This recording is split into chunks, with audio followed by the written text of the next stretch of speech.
Start. नहमदुहु व नुसल्ली अला रसूलिहिल करीम अम्मा बाद फ़अऊज़ु बिल्लाहि मिनश शैतानिर रजीम बिस्मिल्लाहिर रहमानिर रहीम। इंतहाई वाजिबुल एहतराम काबिल इज़्ज़त व तकरीम बुजुर्गान दीन अजीज़ान गिरामी कदर, आज जुम्मतुल मुबारक का दिन है और आप हज़रात के सामने जुम्मतुल मुबारक की फजीलत बयान करने लगा हूँ। जुम्मतुल मुबारक का जो दिन है, अल्लाह जल्ल शानुहु ने इस दिन को तमाम दिनों का सरदार बनाया है। सय्यिदुल अय्याम यौमुल जुमुआ, तमाम दिनों का जो सरदार दिन है वो जुम्मतुल मुबारक का दिन है।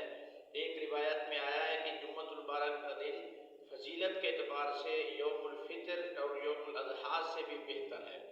और जुम्मतुल मुबारक वाले दिन मेरे प्यारे कोशिश करें खसूसियत के साथ दरूद शरीफ का अहतमाम किया करें, क्योंकि जुम्मतुल मुबारक वाले दिन जो दरूद होता है सरकार दो आलम सल्लल्लाहु अलैहि वसल्लम तक पहुँचाया जाता है।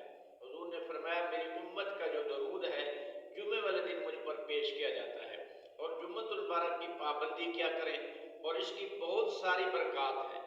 एक वाक़या आपको सुनाने लगा हूँ कि एक शख्स था जो कि देहात का रहने वाला था और उसकी कुछ ज़मीन भी थी। तो जुम्मतुल मुबारक का दिन था और उसका मामूल था कि वो जुम्मतुल मुबारक तर्क नहीं क्या करता था।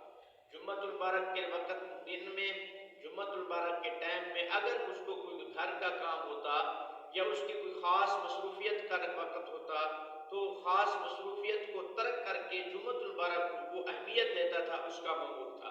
एक दिन जुम्मतुल मुबारक का मामूल, जुम्मतुल मुबारक का दिन था और जुम्मे का वक़्त हो गया। तो जुम्मे के वक़्त के अंदर उसकी जो खेती थी उसकी पानी का जो माशाल्लाह मामला था वो भी उसी टाइम पर था जिस दिन उसने जुम्मा अदा करना था।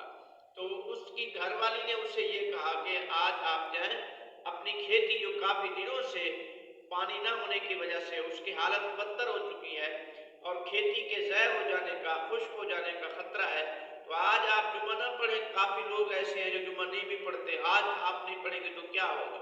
उस शख्स ने कहा नहीं, मैं जुम्मतुल मुबारक की पाबंदी ज़रूर करूँगा। और फिर वो जुम्मतुल मुबारक की पाबंदी करने के लिए गया। तो जब घर से बाहर निकला तो उसे पता चला उसका जो ऊँट था सवारी के लिए जो उसने घर में रखा हुआ था वो ऊँट भी गायब था। अब एक तरफ जुम्मतुल मुबारक का वक़्त और दूसरी तरफ दो परेशानियां। एक तो उसका पानी का वक़्त जो था मुकर्रर वो भी मामला उसी टाइम में जुम्मतुल मुबारक के वक़्त में, और उसका ऊँट भी गायब। उस शख्स ने परवाह नहीं की और हिम्मत और इस्तकामत के साथ वो मस्जिद में गया, जुम्मतुल मुबारक की नमाज अदा की। जुम्मतुल मुबारक की नमाज अदा करने के बाद वो घर आया और घर आने के बाद देखा तो उसके घर आया तो घर के पहले दरवाजे पर उसने देखा कि माशाल्लाह उसका ऊँट मौजूद है। अल्लाह पाक ने उसके ऊँट का भी इंतजाम कर दिया, जो गायब था वो वापस आ गया। फिर वो जुम्मतुल मुबारक फिर घर से आया और फिर घर में आकर फिर वापस उसने कहा अब मैं जाता हूँ, अपनी खेती की खबर लेता हूँ, उसको पानी का कोई उसके लिए इस्तेमाल करता हूँ, अगर मेरा वक़्त कुछ बच गया। तो वहाँ क्या अजीब नज़ारा कुदरत का देखा, जब वो अपनी खेती पर पहुंचा तो उसकी खेती भी शराब हो चुकी थी। अल्लाह पाक की तरफ से खास मदद उसको शामिल हाल हुई कि उसकी जो परेशानी थी वो दूर हो गई। तो इसलिए मेरे प्यारे हो, जुम्मतुल मुबारक की पाबंदी क्या करें, बहुत ज़्यादा सवाब मिलेगा। अगर आप लोगों को मेरी ये वीडियो अच्छी लगे तो मेरे इस चैनल को लाइक सब्सक्राइब जरूर कर दें। बहुत शुक्रिया।